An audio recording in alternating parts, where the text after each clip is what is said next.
Hey guys what's up. तो आज हम लोग बात करेंगे फाइब्रो एडिनोमा ब्रेस्ट की। तो सबसे पहली बात तो फाइब्रो एडिनोमा होता क्या है, ठीक है ना।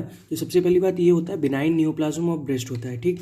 ये बिनाइन नियोप्लाज्म ऑफ ब्रेस्ट होता है, ठीक है। सबसे कॉमन ये बिनाइन ट्यूमर होता है इन फीमेल में, और फीमेल में यंगर एज में ज़्यादा पाया जाएगा, ठीक है ना। तो एडिनोमा मतलब हम लोग समझते हैं कि benign tumour of glandular tissue, benign tumour of glandular tissue होता है, ठीक। ये यंगर एज में होगा 15 से 30 साल में। ये कैसे इसका प्रेजेंटेशन होता है, इसका कैसे प्रेजेंटेशन आपको पेशेंट कैसे प्रेजेंट करेगा। It will present like single, ये सिंगल होगा, राउंडेड होगा, मोबाइल होगा, ये हिलता डुलता रहेगा, मोबाइल होगा, पेनलेस होगा, ये इसमें पेन नहीं होगा। देखिए बिनाइन ट्यूमर है, पेन नहीं होना चाहिए, ठीक है ना। पेनलेस होगा, पेनलेस होगा और लंप होगा, पेनलेस लंप में आना। तो कैसे हम लोग याद करेंगे, single, rounded, mobile, painless, lump, ठीक। यहाँ पे कोई स्कारिंग नहीं होगी, ना कैल्सिफिकेशन होगा। यहाँ पे स्लिट लाइक ग्लैंड्स मिलेंगे, क्योंकि यहाँ पे जो होता है ना स्ट्रोमल कंपोनेंट जो होता है इसको कंप्रेस कर देता है, तो यहाँ पे स्लिट लाइक ग्लैंड्स मिलने लगेंगे फाइब्रस एडिनोमा, ठीक है ना। उसकी बात मैं आगे करूँगा। और फाइब्रस और एपिथेलियल एलिमेंट्स यहाँ पे दोनों मिलेंगे, यहाँ पे फाइब्रस एलिमेंट्स भी मिलेंगे, यहाँ एपिथेलियल एलिमेंट्स भी मिलेंगे, ठीक है ना। तो ई एफ एलिमेंट्स दोनों मिलेंगे, कहाँ क्या मिलेंगे, फाइब्रस एलिमेंट्स भी मिलेंगे, एपिथेलियल एलिमेंट्स भी मिलेंगे, ठीक। इसका ओरिजिन कहाँ है, इंट्रालोबुलर स्ट्रोमा में होता है, ठीक है ना। इंट्रालोबुलर स्ट्रोमा में होगा, इसको क्या कहते हैं, स्ट्रोमल ट्यूमर कहते हैं। इसका इंट्रालोबुलर स्ट्रोमा में इसका ओरिजिन है, इसलिए इसको क्या कहते हैं, स्ट्रोमल ट्यूमर कहते हैं, ठीक है ना। क्लिनिकली कैसे प्रेजेंट करेंगे मैं बता ही चुका हूँ एक बार, फिर से हम लोग डिवाइड करते हैं, सिंगल, सॉलिटरी, ठीक, डिस्क्रीट रहेगा, फ्रीली मोबाइल बता ही चुका हूँ, nodule with in the breast, ठीक है ना। Solitary, discrete, freely mobile, nodule with in the breast, nodule की तरह ये प्रेजेंट करेगा, ठीक है। Solitary, discrete, freely mobile, nodule with in the breast, ठीक है ना। इसकी मॉर्फोलॉजी क्या होगी, मॉर्फोलॉजी इसके कैसे देखोगे, ग्रॉस हम लोग कैसे एग्जामिन करेंगे। तो ग्रॉस हम लोग देखेंगे, सिंगल होता है, सॉलिटरी हो गया, स्मॉल अप टू 2 से 4 सेंटीमीटर इन डायमीटर, ठीक है ना। 2 से 4 सेंटीमीटर इन डायमीटर होता है, वेल इनकैप्सुलेटेड होता है, ठीक है। ये मतलब कि इनकैप्सुलेटेड रहता है, इसका बॉर्डर्स डिफाइन होते हैं, ठीक है। स्फेरिकल में बता ही चुका है, राउंडेड होता है, ठीक है ना। डिस्कॉइड मास होता है इसमें, डिस्कॉइड मास। तो ये समझ के हम लोग कोशिश करेंगे कि फाइब्रो एडिनोमा है, सिंगल राउंड न्यूक्लियस है, 2 से 4 सेंटीमीटर इन डायमीटर है। और यहाँ पे क्या होता है, स्लिट लाइक स्पेसेस होते हैं, स्लिट लाइक ग्लैंड्स होते हैं। क्यों, क्योंकि यहाँ पे कंप्रेस्ड डक्ट्स होते हैं, यहाँ के डक्ट्स इनके कंप्रेस्ड होते हैं। अगर इसी का कट सेक्शन हम लोग लेने की कोशिश करेंगे, इसका कट सेक्शन देखने की कोशिश करेंगे, तो ये क्या होता है, फर्म होता है, ग्रे वाइट होता है, firm grey white slightly myxoid slit like spaces form by compressed duct. अब देखो यहाँ पे ये कैसा, इसका कलर कैसा होगा, कलर कैसा होगा कि ये इसका कलर होगा कि फर्म ग्रे वाइट, फर्म होगा, पहली बात तो ये फर्म होगा, ठीक है। ये मोबाइल होता है, लेकिन लंप के फॉर्म में होता है ना, तो फर्म ही होगा।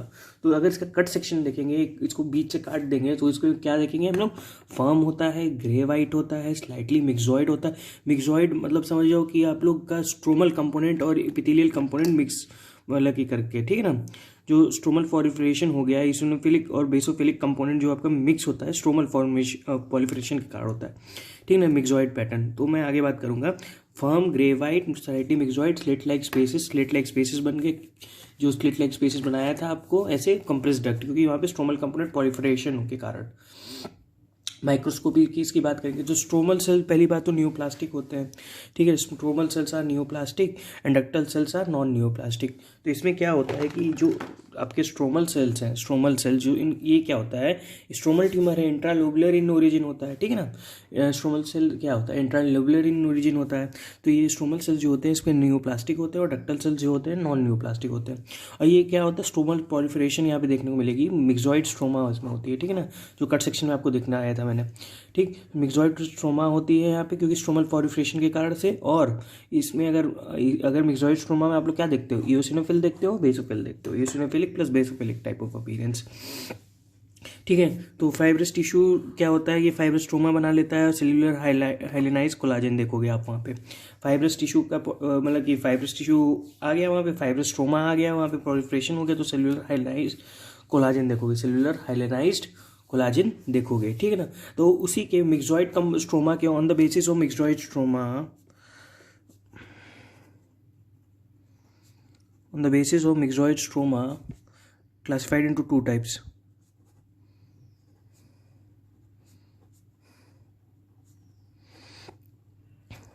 ठीक है ना। Classified into two types. तो एक होता है इंट्राकैनालिकुलर पैटर्न, एक होता है पेरिकैनालिकुलर पैटर्न। ठीक है, सबसे पहले बात करेंगे इंट्राकैनालिकुलर पैटर्न की। इंट्राकैनालिकुलर पैटर्न आखिर होता क्या है? तो सबसे पहले समझ लो कि स्ट्रोमा जो होता है कंप्रेस करेगा डक्ट को। स्ट्रोमा अगर बढ़ेगा, पॉलिफरेट करेगा तो कंप्रेस ही करेगा ना किसी भी चीज़ को। और ducts are reduce to slit like cleft lined by ductal epithelium.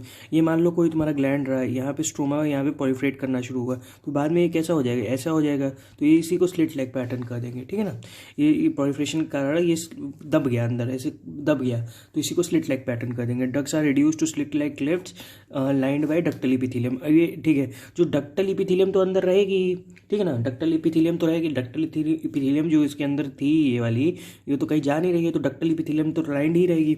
और डक्ट्स में appear as cords of epithelial element surrounding by masses of fibrostroma. ठीक है, डक्ट्स कैसी भी और कैसे दिख सकती है? कॉर्ड्स की तरह दिख सकती है, कॉर्ड फॉर्मेशन में। ठीक है ना, कॉर्ड फॉर्मेशन में दिख सकती है ऑफ एपिथेलियल एलिमेंट्स। ठीक है ना, ये डक्ट्स कैसे अपीयर करेगी? Cord like formation, cords of epithelial elements surrounding masses of fibrostroma, fibrostroma के सराउंडिंग मासेस के साथ।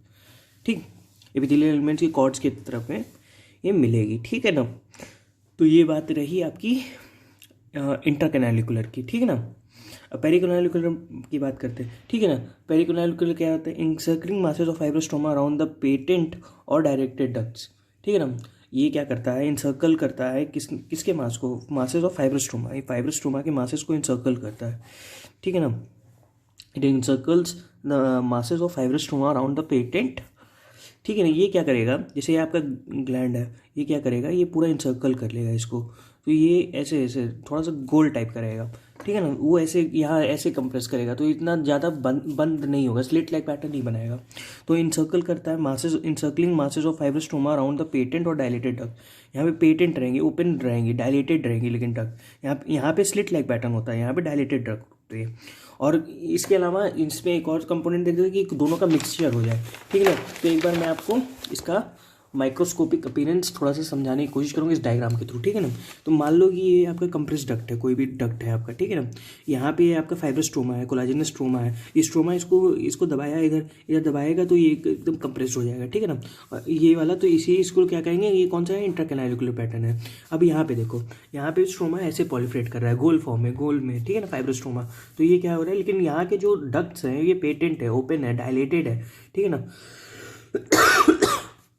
डायलेटेड डक्ट्स है, इसीलिए इसको क्या कहेंगे? पेटेंट डक्ट कहेंगे, यहाँ पेरिकैनालिकुलर पैटर्न। अब यही जो इंट्राकैनालिकुलर है, ये इसको कॉर्ड लाइक पैटर्न बना ले, जहाँ पे सराउंडिंग करे फाइब्रोस्ट्रोमा को, तब भी वही इंट्राकैनालिकुलर रहेगा। ठीक है ना, इसके वेरिएंट्स की मैं बात कर लूँ, इसके वेरिएंट्स क्या क्या होते हैं?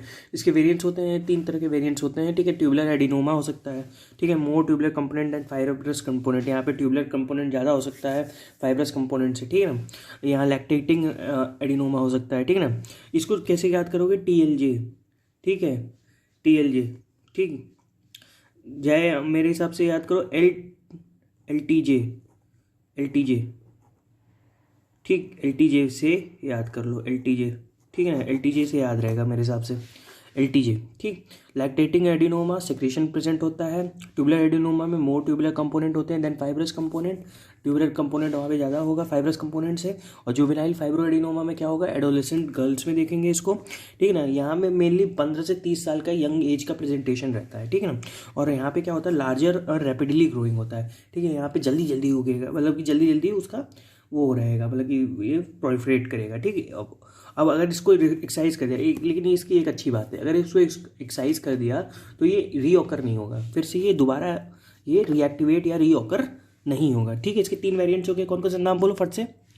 LTJ। ठीक है, L से कौन सा? लैक्टेटिंग एडिनोमा, जो कि सिक्रीट कराता है ब्रेस्ट को। T से तो ट्यूबुलर एडिनोमा, जहाँ पे ट्यूबुलर कंपोनेंट ज़्यादा होता है फाइब्रस कंपोनेंट से। और जुवेनाइल फाइब्रो एडिनोमा, जो कि एडोलेसेंट गर्ल्स में होता है, लार्जर एंड रैपिडली ग्रोइंग होता है, और अगर एक्सरसाइज कर देंगे तो दोबारा नहीं होगा। तो ये बात रही आपकी फाइब्रो एडिनोमा की। तो मिलते हैं आपसे नेक्स्ट वीडियो में, बाय।